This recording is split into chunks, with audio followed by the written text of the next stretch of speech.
안녕하세요. 책한민국입니다. 오늘 소개할 책은 쇼펜하우어의 말, 지은이는 아르투어 쇼펜하우어. 19세기 서양 철학계를 대표하는 철학자이자 사상가. 1788년 유럽의 단치이에서 부유한 상인과 작가의 아들로 태어났다. 괴팅겐 대학, 베를린 대학에서 수학했고 1813년 예나 대학에서 박사학위를 취득했다. 1819년 그의 대표작인 의지와 표상으로서의 세계를 출간한 이후 1820년부터 베를린 대학에서 교편을 잡았다. 이 대학의 인기 교수였던 당대의 저명 철학자 헤겔과 갈등을 빚다가 강사직을 사임한 후 학술과 저술 활동에 전념했다. 평생 독신으로 살며 주요 저서들을 연이어 출간했다. 1860년 72세의 나이로 생을 마쳤다. 프롤로그를 읽겠습니다. 아무것도 바라지 않을 때 마음의 평온이 시작된다. 시인 가지마 쇼조의 말입니다. 무언가를 바라는 순간부터 만족하기 어려워집니다. 동양 철학에서는 무욕 청정, 즉 욕심을 버리고 무언가를 지나치게 탐하거나 바라는 마음을 비우는 것이 최고의 경지로 여겨져 왔습니다. 하지만 자본주의의 확산에 따라 사람들은 경쟁적으로 외모를 치장하며 주제에 맞지 않은 소비에 전념했고 정신은 빈곤해졌습니다. 이런 풍조를 가장 씁쓸하게 여긴 이가 바로 독일의 철학자 아르투어 쇼펜하우어입니다. 그는 인간이 성욕, 야심 등 다양한 욕망에 사로잡히지만 결코 그 욕망을 채울 수 없어 항상 결핍을 느끼고 고민에 빠진다고 여겼습니다. 또 그렇게 끊임없이 희망이 꺾인 끝에 삶 전체를 고통으로 느끼게 된다고 주장했습니다. 권태와 무료함에 사로잡히고 마는 인간의 운명을 날카롭게 지적했습니다. 삶은 왜 고통이 되었는가? 세상이 궁핍과 고통으로 뒤덮여 있기 때문이다. 만약 이를 겨우 면한다고 해도 권태가 곳곳에 도사리고 있다. 게다가 세상에는 악덕이 주도권을 쥐고 있고 비열함과 어리석음이 큰 소리를 치고 있다. 운명은 잔혹하고 인간은 가련하다. 인생이란 쾌락을 즐기기 위해서가 아니라 고통을 이겨내고 줄여나가기 위해 존재하는 것이다.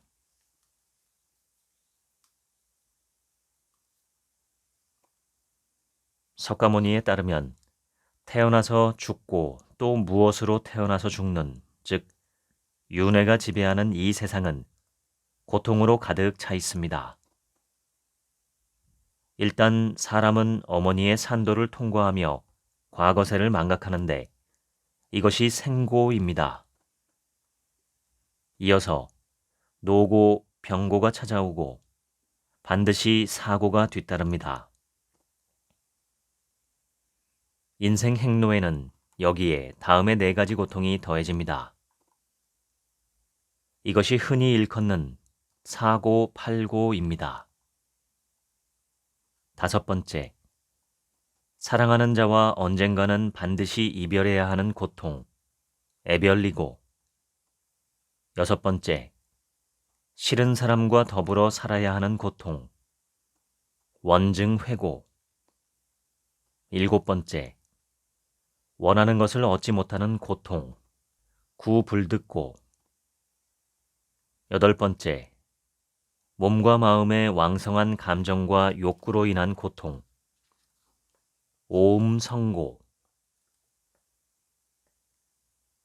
석가모니는 사고팔고를 극복하는 방법으로 팔정도를 설파했습니다. 그 내용으로는 이 세상은 고통으로 가득 차 있음을 자주 떠올릴 것, 번뇌에서 벗어나길 바라며 마음을 바르게 유지할 것, 거짓말하거나 타인을 비방하지 않을 것, 살생하거나 도둑질하지 않을 것 등이 있습니다. 그러나 팔정도 중에는 속세를 벗어나 출가하지 않으면 도저히 이룰 수 없는 이상도 있습니다. 인간의 삶을 고통의 세계로 보는 점에서 쇼펜하우어는 석가모니와 일치합니다. 특히 싫은 사람과도 사귀어야 하는 괴로움, 즉 원증회고를 중요시하여 고독한 삶을 살도록 권했습니다. 그는 동시에 그러한 고뇌로부터 벗어나는 방법을 다음과 같이 제시했습니다.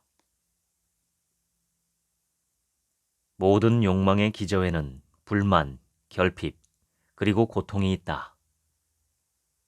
만약 원하는 것을 쉽게 손에 넣어 당장의 욕망이 사라진다 해도 인간은 곧 허무와 권태에 사로잡히게 된다.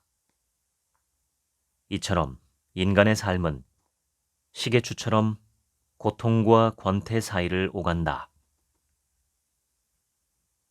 고통에서 벗어나기 위해 끊임없이 노력해도 결국 고통의 종류만 바뀌는 것뿐이다. 더 나은 사람이 되기 위해서는 고통이 필요하다. 오직 고통만이 인간을 더 나은 경지로 이끈다. 인간은 오로지 현재를 살아야 한다. 현재와 관련된 경우를 제외하고는 이미 완전히 끝나버린 것, 사멸한 것, 벌써 없어져 버린 것이기 때문이다. 불행하고 고통스러울 때 할 수 있는 가장 효과적인 위로는 나보다 더 불행한 자를 보는 것이다. 행복에 집착하지 않을수록 오히려 고통에서 벗어날 수 있다. 욕망이 영원히 충족될 수 없음을 인정할 때 비로소 고통의 바다를 건널 수 있다. 인간은 기대와 욕구가 구체화된 존재이며 무수한 욕망의 덩어리다. 매일 생기는 난제들과 씨름하며 근근히 살아가며 걱정에 휩싸이는 것이 인간 삶의 본질이다. 많이 웃는 사람은 행복하고 많이 우는 사람은 불행하다.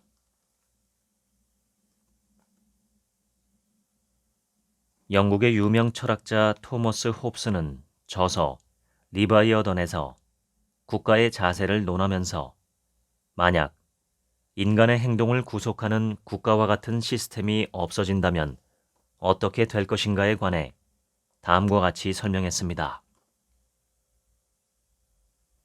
만인에 대한 만인의 투쟁이 생기고 사람들의 생명이 위험에 노출됨과 동시에 견디기 힘든 공포가 발생한다.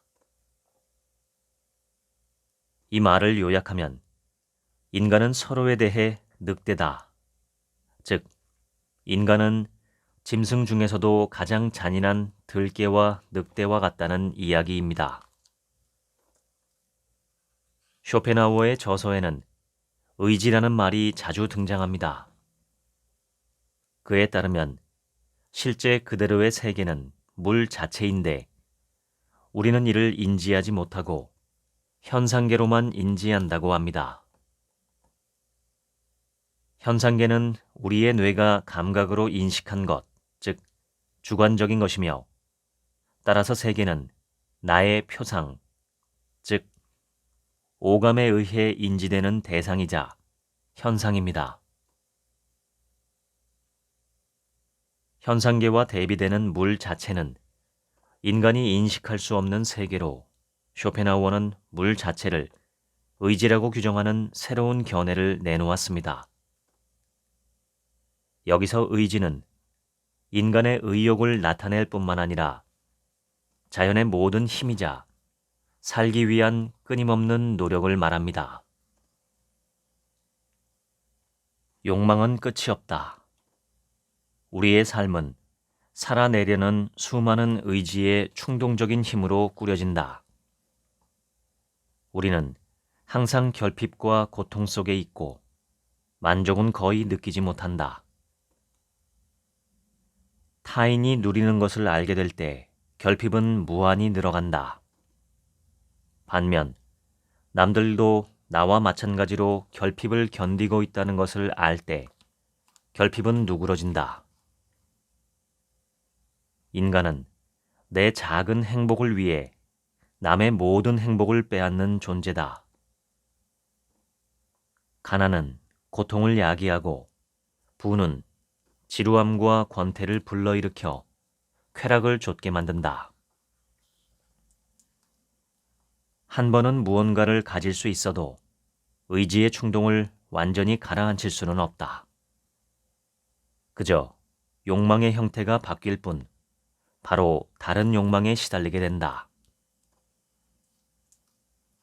세상에서 말하는 행복은 반드시 괴로움이나 결핍을 경험한 뒤에야 오기 마련이다. 또 행복을 얻은 후에도 후회, 고뇌, 허무함, 불쾌감이 뒤따른다. 그러나 자연의 아름다움을 접한 후 얻는 행복은 전적으로 순수하다. 다만 이 순수한 행복은 생애 내내 지속되는 것이 아니라 극히 한순간을 충족시킬 뿐이다. 결국은 모두 죽는다. 모든 삶은 끝없는 의지와 같고 살아내려는 의지는 덧없는 꿈과 같다. 중심이 없는 인생은 타인에게 영원히 휘둘린다. 쇼펜하우어에 따르면 우리가 너무 우유부단하고 자율성이 부족하기 때문에 그렇다고 합니다. 쇼펜하우어는 가족이나 타인을 어떻게 대했을까요? 쇼펜하우어는 젊은 나이에 돌아가신 아버지를 평생 존경했습니다. 하지만 어머니 요한나에게는 지극히 냉담했고 적대적인 감정까지 품었습니다. 프랑크푸르트에서 칩거 생활을 시작한 이후로는 죽을 때까지 어머니를 만나지도 않았습니다. 홀몸인 어머니가 요란한 연애사나 대중 작가로서의 평판으로 세간에 오르내리는 것이 불만스러웠기 때문입니다. 쇼펜하우어가 타인은 어떻게 대했을까요? 그는 타인 중에서도 특히 유명인 그중 헤겔에게 큰 반감을 품었습니다. 자신의 강의를 당시 인기 있던 헤겔의 강의와 같은 시간에 배치하는 등 고집스러운 행보를 보였습니다. 결과는 냉혹했지요. 수강생은 몇 명 되지 않았고 그 후 대학 강의 자체를 그만두게 됩니다. 무뚝뚝한 성격의 쇼펜하우어는 제자들에게는 친절했습니다. 말년에는 철학 애호가들이 그의 주의를 지켰습니다. 음악가 리하르트 바그너 같은 이도 쇼펜하우어의 철학에 심취해 명작을 탄생시키는 데 영향을 받았습니다. 타인의 말은 행복에 아무런 영향을 미칠 수 없다. 우리는 다른 사람이 나를 어떻게 생각하는지를 생각하느라 너무 많은 시간을 허비한다. 그러나 타인의 평가는 우리의 행복에 아무런 영향을 미칠 수 없다. 타인의 생각에 휘둘리지 마라. 자긍심은 스스로를 직접 평가하는 과정에서 생겨난다. 반면 허영심은 외부로부터 높은 평가를 받으려는 노력이다. 인생은 자신의 생각과 의지로 살아가는 것이고 타인의 평판으로 사는 것이 아니라는 단순한 진실을 깨닫는다면 우리는 좀 더 행복해질 것이다. 평가의 노예가 되지 말라. 타인의 말에 기뻐하거나 불쾌해하는 감정 모두 사실은 같은 실에 매달려 조종당하는 것과 같다. 로마의 역사학자 타키투스는 지혜로운 자조차 가장 포기하기 힘든 것이 명예욕이다 라고 했다. 인간의 생각은 대부분 틀리거나 왜곡되어 있고 불합리하다. 타인의 의견은 거의 모든 상황에서 우리에게 실질적으로 영향을 미치지 않는다. 또 그들의 견해는 대부분 호의적이지 않기 때문에 많은 이가 타인의 말을 들으면 기분이 상한다. 만약 타인의 의견에 휘둘리는 어리석음에서 벗어난다면 커다란 마음의 안정을 얻을 수 있다. 한층 자유롭게 살 수 있을 것이다. 결국 모두 사라진다. 인생을 지나가는 많은 것이 원래는 모두 존재하지 않았다는 진실을 곧 알게 될 것이다.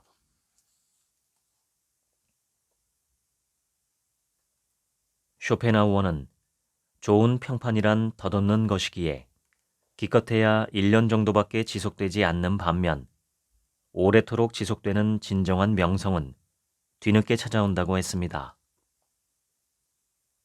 쇼펜하우어는 청장년기에는 마땅히 얻어야 할 명성을 별로 얻지 못했습니다.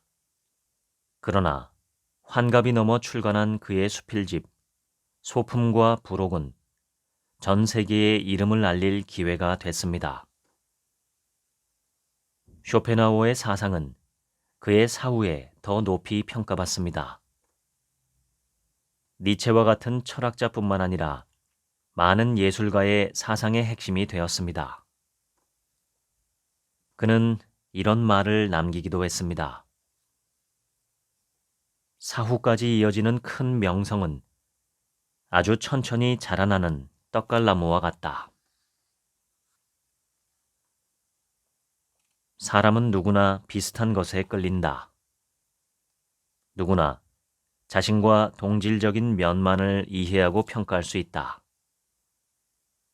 평범한 자에게는 평범한 것, 저속한 자에게는 저속한 것, 산만한 자에게는 혼란한 것, 그리고 아둔한 자에게는 무의미한 것이 동질적인 것이다. 대부분의 인간은 두 발 달린 털없는 짐승에 지나지 않는다. 나는 진정한 인간을 만난 적이 없다. 인간은 너그럽게 대하면 버릇이 없어진다는 점에서 어린아이를 닮았다. 따라서 누구에게도 너무 관대하거나 다정해서는 안 된다. 친구에게 과한 친절과 호의를 베풀면 오히려 그가 상대를 쉽게 여겨 결국 파국을 초래한다. 사람은 대부분 자기 자신 외에는 그 무엇에도 관심이 없다. 따라서 다른 사람들이 무슨 이야기를 하든 그저 자신부터 생각한다. 자신의 이익에 도움이 안 되거나 자랑스럽지 않은 이야기는 틀렸다고 간주한다. 자기의 수준만큼 남을 파악할 수 있다. 그 누구도 자신을 뛰어넘어 타인을 볼 수 없다. 사람은 누구나 자기 지성의 수준만큼 타인을 이해하고 파악하기 때문이다. 내가 만나는 사람이 내 수준이다. 사람은 누구나 자신의 대화 상대와 같은 수준으로 맞춰주게 된다. 매사에 조심성을 가지면 손해와 손실을 막을 수 있고 관용이 있으면 분쟁이나 싸움에 휘말릴 염려가 없다. 우리는 많은 사람 사이에서 살아가야 하므로 비록 타인이 아무리 한심하고 우스꽝스럽게 여겨져도 함부로 비난해서는 안 된다. 오히려 그 개성을 고유한 것으로 받아들여야 한다. 상대방의 원래 개성, 즉 도덕적 성격, 인지 능력, 기질과 인상 등은 결코 바꿀 수 없는 것이기 때문이다. 진짜 행복을 모르면 돈에 집착한다. 행복을 누릴 능력이 없는 사람은 마음을 모두 돈에 바친다. 불안, 바닷물과 같은 것으로 마시면 마실수록 목이 마르다. 사회적 지위도 마찬가지다. 우리가 겪고 있는 모든 절망과 근심의 태반은 남의 말을 과하게 의식한 데에서 비롯된다. 남의 시선을 의식하지 않았다면 쓸데없는 소비는 10분의 1로 줄지 모른다. 자존심과 명예욕도 종류는 다르겠지만 타인을 의식하기 때문에 생긴다. 타인의 시선에 휘둘림으로써 우리는 얼마나 큰 희생을 치르고 있는가. 게으른 사람은 행복할 수 없다. 겨우 결핍에서 벗어날지는 몰라도 불행의 다른 극단인 권태에 시달리게 되기 때문이다. 말로 남을 바꿀 수 있다는 생각은 착각이다. 가능하면 다른 사람과 대화할 때 반박하지 않는 게 좋다. 사람을 화나게 하는 것은 쉽지만 상대의 생각을 바꾸기란 불가능에 가깝기 때문이다. 예의는 저기를 호의로 바꾼다. 단단한 밀랍은 조금 열을 가하면 매우 유연해져 원하는 대로 형태를 만들 수 있다. 예의는 인간에게 열이 밀랍에 미치는 영향과 같은 효과를 나타낸다. 거짓된 친절과 어리석은 우정은 두고두고 조심해야 한다. 사랑하지도 말고 미워하지도 말라는 말이 처세술의 절반이라면 아무것도 말하지 말고 아무것도 믿지 말라가 나머지 절반이다. 감정을 쉬이 드러내지 마라. 분노나 미움을 완벽하게 드러내지 않을수록 잘못된 행위는 더 자명하게 보인다. 인간은 열등한 사람에게 더 끌린다. 자신에게 기분 좋은 우월함을 안겨주기 때문이다. 자기 밖을 통해 자기 안을 들여다볼 수 있다. 배 내부를 들여다볼 때는 배가 얼마나 빠르게 나아가는지 알 수 없지만 수면을 바라보면 비로소 알 수 있는 것과 같다. 어리석은 자는 현명한 자를 볼 때 반발한다. 질투가 나기 때문이다. 주장할 때는 흥분하지 않는 게 좋다. 타인이 내 판단을 믿게 하려면 냉정하게 말해야 한다. 주장할 때 흥분하면 사람들은 당신이 이성적으로 판단했다기보다 들끓는 감정에 따라 판단했다고 여길 것이다. 만약 훈계나 교육이 효과가 있었다면 어떻게 세네카의 제자가 폭군 네로일 수 있겠는가? 선입견과 편견은 일종의 후천적인 성격으로 진리와 대립한다. 진리를 발견할 때 가장 큰 장애물은 빈약한 지성이 아니라 선입견과 편견이다. 시간은 쉽게 사라지지 않는 모든 것들, 즉 우울, 분노, 손실, 모욕을 쉽게 사라지게 한다. 예의를 차려서 손해볼 일은 없다. 예의를 차리는 것은 미소 짓는 가면을 쓴 것과 같다. 가면의 위치가 다소 비뚤어지거나 잠깐 벗겨지더라도 상대방이 고함을 치지는 않을 것이다. 다른 사람의 행동을 내 행동의 본보기로 삼아서는 안 된다. 나의 외모, 상황, 환경과 성격은 다른 사람과 다르기 때문이다. 충분히 생각하고 끈질기게 고민하면서 자기 성향에 맞게 행동해야 한다.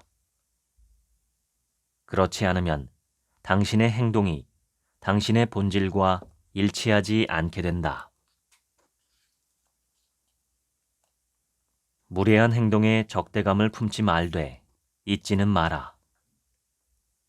가능한 한 누구에게도 적대감을 품지 않는 것이 좋다. 하지만 사람마다의 행동을 잘 기억해두는 일은 중요하다. 그런 후 그들 각각의 가치를 정하고 그에 대한 우리의 태도를 정해야 한다. 삶은 오두막에서 살든 궁전이나 수도원 혹은 군대에서 살든 모두 같다. 삶 속에서 일어나는 사건이나 모험, 행복과 불행의 모습 또한 다양하지만 본질적으로는 같은 것이다. 과자는 형태와 색이 다양하고 모양도 다르지만 모두 같은 반죽으로 만들어진 것이다. 나에게 일어난 일은 다른 사람에게 우연히 일어난 일과 크게 다르지 않다. 허세는 언제나 경멸을 불러일으킨다. 첫째, 허세는 공포심이 바탕이기 때문에 그 자체로 비겁하다. 둘째, 허세는 자기 자신에게 내리는 유죄 선고와 다를 바 없다. 실제보다 자신을 더 낮게 보이려고 하면서 자신의 진짜 모습을 부정하기 때문이다. 따라서 자만심은 오히려 자랑할 만한 게 없다는 자기 고백에 불과하다. 친분을 강조하는 사람일수록 적에 가깝다. 스스로 진정한 친구라고 자칭하는 사람은 사실 적이다. 본성을 거스르기는 어렵다. 본성이란 갈퀴로 몰아내도 결국 다시 돌아오고야 만다. 상황이 바뀌면 관계도 변한다. 상황이 바뀌었다면 타인이 예전과 같이 행동해 줄 거라고 기대해서는 안 된다. 사람들은 자신에게 좋은 방향으로 생각과 태도를 바꾸기 때문이다. 사람은 모든 물체의 무게를 느끼면서도 정작 자신의 무게는 잘 모른다. 마찬가지로 사람은 자신의 결점이나 악덕을 깨닫지 못하고 남의 결점만 알아챈다. 타인이라는 거울이 있다. 이 거울을 통해 자기의 진짜 모습을 똑똑히 볼 수 있는데 인간은 그 모습을 제대로 바라보지 못할 뿐이다. 내면이 단단한 사람은 온전한 고독 가운데서도 자신의 생각과 상상 속에서 즐거움을 찾을 수 있다. 반면 어리석은 사람은 영원히 쾌락을 쫓아도 고통스러운 지루함을 피할 길이 없다. 아둔한 자는 고독할 때 자신의 가난한 내면에서 벗어나지 못하고 그저 한숨만 쉰다. 현명한 사람은 고독하고 애처로운 환경 속에서도 자신의 철학을 세우며 행복한 삶을 산다. 평범한 사람은 그저 어떻게든 시간을 때울지 생각만 하고 재능이 있는 사람은 어떻게든 주어진 시간을 활용하려 한다. 내면이 풍요로워서 자기 자신을 지키기 위해 외부의 도움을 받지 않아도 되는 사람이 가장 행복하다. 타인에게 도움을 받으면 반드시 그 대가를 치르거나 속박을 당하기 때문이다. 기쁨의 원천을 자기의 내면에서 발견하는 사람일수록 행복해진다. 고독을 사랑하는 자만이 진정 자유로워질 수 있다. 쇼펜하우어는 건강을 지키기 위해 1833년 45세에 프랑크푸르트로 이주한 뒤부터 마치 칸트처럼 규칙적으로 생활했습니다. 그는 날씨가 덥든 춥든 아침 7에서 8시쯤 일어나자마자 냉수욕을 했습니다. 그런 뒤 커피 한 잔을 직접 끓여 마신 뒤 공부에 힘썼습니다. 오후 1시에는 마인강과 가까운 호텔의 레스토랑에서 점심 식사를 즐겼습니다.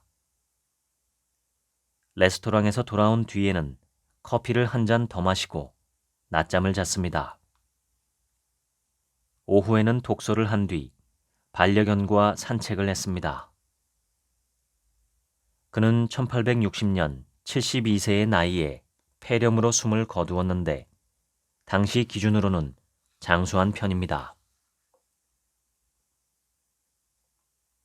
진짜 행복은 자기 안에 있다. 자기 밖의 것들은 내면의 간접적인 감정의 파도를 불러일으키는 데 불과하다. 중요한 것은 일어난 일 그 자체가 아니다. 좋은 일이든 나쁜 일이든 인생에 닥치는 모든 일보다 중요한 것은 받아들이는 자세다. 명랑한 마음은 행복에 가장 직접적인 영향을 준다. 명랑한 사람은 자기 내면에서 언제나 긍정적일 수 있는 나름의 이유를 발견하기에 언제나 자기 자신으로 인해 행복하다. 시간이 너무 빨리 지나간다고 한탄하는 사람이 있다. 그의 인생에 귀중한 가치 있는 것이 있었다면 시간이 그리 황급하게 지나가지 않았을 것이다. 다른 것을 위해 건강을 희생하는 것은 어리석다. 성적 만족이나 일시적인 쾌락은 말할 것도 없고 돈, 승진, 공부, 명예 등의 일에 건강을 해치면서까지 무리해서는 안 된다. 건강이 있어야 다른 모든 것이 존재한다. 행복의 두 가지 방해물은 고통과 지루함이다. 고통과 지루함은 한쪽이 멀어질수록 다른 쪽이 다가온다. 우리의 삶은 정도의 차이가 있을 뿐 이 두 가지를 오가는 것이나 다름없다. 칸트의 도덕 법칙은 엄격했습니다. 내가 행동하려는 바가 보편성과 필연성에 타당하면 행동하고 그렇지 않으면 하지 마라. 다른 사람들을 단순히 이용하는 수단으로만 보는 것이 아니라 목적으로 대하라. 쇼펜하우어의 사상에는 이렇게 하라, 저렇게 하라 같이 딱딱한 도덕론은 없습니다. 다만 동정심은 우리에게 존재하는 근원적인 비이기적 특성이며 세상과 타인의 고통을 자신의 것으로 느낄 때 이기심의 벽이 허물어진다고 서술했습니다. 이는 대승불교에서 말하는 보살도와 비슷합니다. 자신이 비록 깨달음을 얻고 구원받지는 못해도 타인과 중생을 위해 목숨을 걸고 노력하는 삶의 방식입니다. 함께 괴로워하는 마음을 중시한 쇼펜하우어의 도덕 철학은 불경보다는 같은 고대 인도의 철학서인 우파니샤드에서 촉발된 듯합니다. 쇼펜하우어는 우파니샤드 속에서 내가 바로 그것이다 라는 문장을 찾았습니다. 개개인, 즉 아트만과 모든 동식물, 자연물이 하나의 우주이자 서로 연결되어 있음을 의미하는 이 문장에서 그는 깨달음을 얻었습니다. 우파니샤드에는 다음과 같은 우화가 실려 있습니다.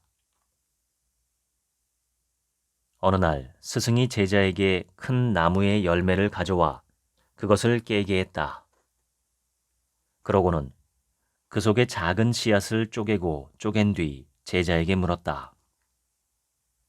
무엇이 보이는가? 제자는 이렇게 대답했다.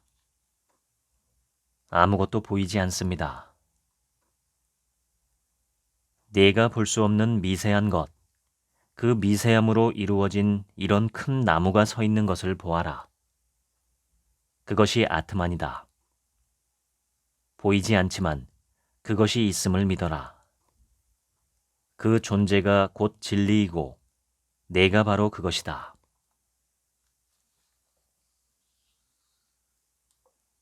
바라지 말고 베풀라. 당신이 무언가를 바라고 베풀었다면 쇼핑이나 하는 게 나았겠지만 배고픔에 시달리는 가난한 사람의 고통을 덜어주려는 마음이었다면 당신은 이미 보답받은 셈이다. 타인과 고통을 나누라. 고통을 나누는 동정심이 윤리의 근본이며 동정심으로 인해 정의와 인간의, 즉 진정한 사랑이 가능해진다. 인간애란 누구도 해치지 말라. 내가 할 수 있는 한 모든 일을 도우라 라는 의식을 토대로 하는 덕이며 이것을 바탕으로 사랑의 의무 등 윤리학이 말하는 모든 의무가 생긴다. 행위는 동정심에서 기인하는 한에서만 도덕적 가치를 갖는다. 모든 삶에 무한한 동정심을 갖는 것이야말로 윤리적으로 올바른 태도를 취하는 가장 확실한 방법이다. 동물을 학대하는 사람은 결코 선량한 사람이 아니다. 동물을 대하는 마음은 곧 인간을 대하는 마음과 같다. 프로이트는 인간의 충동 중 식욕과 성욕의 충족이 특히 중요하다고 했는데 그중 하나인 성욕을 리비도라고 이름 붙였습니다. 프로이트가 자신의 리비도 이론이 쇼펜하우어의 철학을 따르고 있다고 강조하며 사람들은 더욱 놀라지 않을 수 없었습니다. 그도 그럴 것이 쇼펜하우어는 엄격한 금욕을 주장하는 철학자로 성욕을 경시했다고 여겨졌기 때문이죠. 그러나 프로이트는 다음과 같은 글을 남겼습니다. 쇼펜하우어가 주창한 의식하지 않는 의지는 정신 분석에서 말하는 심적 충동, 즉 리비도와 동일시된다. 게다가 이 사상가는 믿을 수 없을 만큼 훌륭하게 표현된 단어를 사용하여 사람들에게 항상 과소평가되어 온 성적 충동의 중요성에 대해 경고했다. 쇼펜하우어는 남녀 관계가 인간이 하는 모든 행동의 눈에 보이지 않는 핵심이자 전쟁의 원인이자 평화의 목적이 바로 성욕이라고 했습니다. 이는 인간의 욕망 중 가장 강력한 것으로 인간이 세상에서 영원히 사라져버릴 것에 대한 불안을 극복하려는 방안이라는 것이죠. 삶의 의지는 자신을 유지하려는 노력으로 발현된다. 성욕은 삶의 의지의 가장 완전한 표현이며 가장 뚜렷한 형태다. 종족 보존의 의지가 자신을 지키려는 의지보다 강하기 때문에 사랑에 빠진 사람들은 본래 싫어해야 할 상대의 특징에 눈을 감고 모든 것을 간과하며 모든 것을 오해하고 열정의 대상에 영원히 얽매인다. 이처럼 어리석음에 사로잡혀 있는 동안 사랑하는 자는 눈이 멀지만 종족 보존의 목표가 해결되기만 하면 어리석음은 사라지고 남는 것은 혐오스러운 생애의 반려자뿐이다. 끝없는 욕망이 끝없는 고통을 만든다. 삶에서 고통과 죽음밖에 확실한 것은 없다. 이 괴로운 세계에서 벗어나기 위해서는 의지를 부정하는 수밖에 없다. 영원히 살려는 맹목적인 욕망이 충족되지 않기에 고통을 피할 수 없기 때문이다. 살아가려는 의지의 부정을 불교에서는 열반이라고 하는데 이는 인간의 모든 인식의 핵심이다. 철학을 하기 위해서는 세 가지가 요구된다. 우선 의문이 생기면 무조건 답을 찾는 용기를 가질 것. 그 다음 당연하게 여겨지는 것들에 과연 그럴까 하고 다시 고민할 것. 마지막으로 불안하거나 초조한 마음을 가지지 말 것. 지금까지 쇼펜하우어의 말 읽어드렸습니다. 지금부터는 제 얘기입니다. 이 책의 말미에 쇼펜하우어는 철학을 하기 위한 세 가지 조건을 이야기합니다. 첫 번째는 의문이 들었을 때 답을 찾기 위한 용기를 내라는 것. 두 번째는 당연한 것들에 대해서 이것은 과연 그러한가 하는 의문을 품고 다시 볼 것. 마지막 세 번째는 불안과 초조를 멀리할 것입니다. 이 세 가지 조건을 한 문장으로 요약하면 담담한 마음으로 항상 의문을 품고 살아라 정도가 아닐까 싶습니다. 감정적으로 휘둘리지 말고 너무 애타해하거나 무심하지도 말고 모든 사물과 현상을 당연하게 받아들이지 말라는 것입니다. 아프리카 속담에 질문하는 자 답을 피할 수 없다는 말이 있습니다. 의문을 품고 질문을 던지며 살아가는 사람은 언젠가 반드시 답을 얻을 수 있다는 희망적인 메시지입니다. 답 없는 삶도 답답하지만 그보다 더 답답한 것은 질문이 무엇인지도 모른 채 살아가는 삶입니다. 사람은 누구나 하나의 질문처럼 이 세상에 갑자기 나타납니다. 그 질문은 1만 겹이나 되는 포장지로 꼭꼭 싸맨 선물과 같아서 풀어보기가 어렵습니다. 질문을 알기 어려우니 답을 찾기는 더욱 불가능에 가깝겠죠. 더 놀라운 것은 사람마다 주어진 질문이 다르다는 것입니다. 그 질문을 찾아내어 답을 하는 인생을 사는 사람을 우리는 흔히 위인, 천재, 거장이라고 부릅니다. 자신의 가슴 속에 있는 그 질문은 마음이라는 안경을 통해서만 볼 수 있습니다. 그런데 그 마음도 우리가 흔히 생각하는 생각이나 감정, 기분, 욕구 같은 것이 아니라 우리가 인지하지도 못하고 깨닫지도 못하는 아주 깊은 마음을 가리킵니다. 쇼펜하우어는 인간이 욕망 덩어리라고 말했습니다.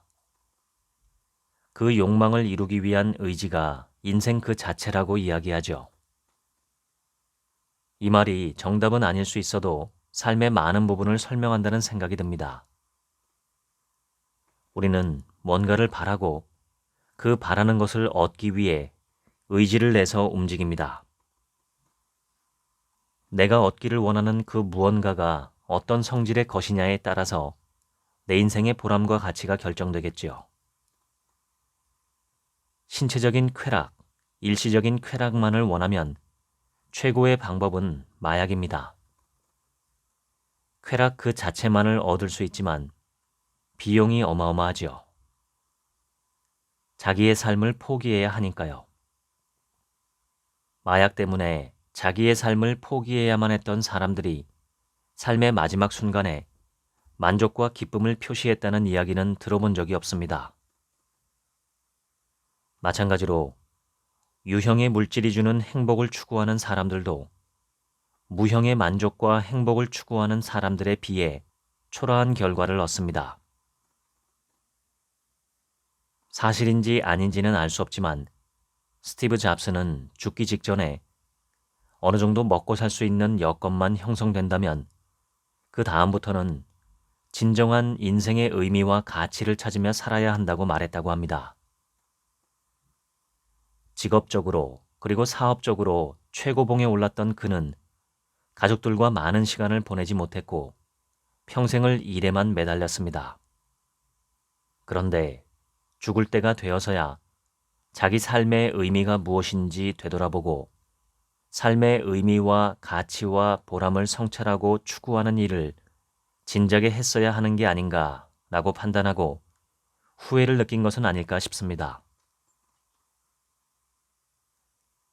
삶의 가치와 보람은 주어지는 게 아니라 땅속에 묻힌 보물처럼 애써서 찾아내고 발견해야 하는 것입니다. 저는 명상과 마음 경영을 통해서 그 보물 중 하나를 찾았습니다. 이 영상 제목 바로 밑에 있는 더보기 버튼을 누르시면 열흘 후인 2024년 3월 24일 저와 제 명상 선생님이 진행하는 공개 강의에 대한 안내가 있습니다. 설명란 하단의 링크를 클릭하시면 신청하실 수 있습니다. 명상과 마음 경영은 내 마음과 정신을 건강하게 하고 내 삶을 더 현명하게 사는 방법을 알려주는 지름길입니다. 오셔서 그날 직접 강의를 들어보시고 명상 체험도 해보시길 권유합니다. 지금까지 책 한 민국의 하루치 생각이었습니다. 감사합니다.